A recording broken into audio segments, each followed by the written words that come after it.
এগুলো হচ্ছে এক ধরনের অর্কিড, এর নাম বাল্বোফিলাম অর্কিড। এগুলো আমি বেঙ্গল সাফারি থেকে একটা বড় গাছ, জঙ্গলে যে গাছগুলো থাকে বেশিরভাগ গাছেই অর্কিড জাতীয় ফার্ন জাতীয় উদ্ভিদগুলো হয়।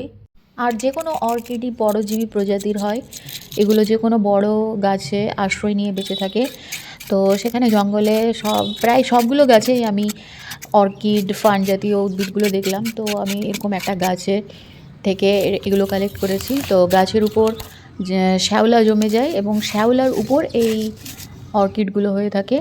তো তাই জন্য আমি এখানে পট তৈরি করার সময় এই শ্যাওলাগুলো ইউজ করেছি। তো প্রথমে আমি কিছুটা নারকেলের ছোবা দিলাম এবং তার উপরে কিছুটা কাঠের টুকরো দিলাম এবং তার উপরে সেই শ্যাওলাগুলো দিয়ে পটটা তৈরি করলাম এবং অল্প জল দিতে হবে 7 দিন পর পর। আর এটাকে হালকা ছায়াযুক্ত স্থানে রাখতে হয়।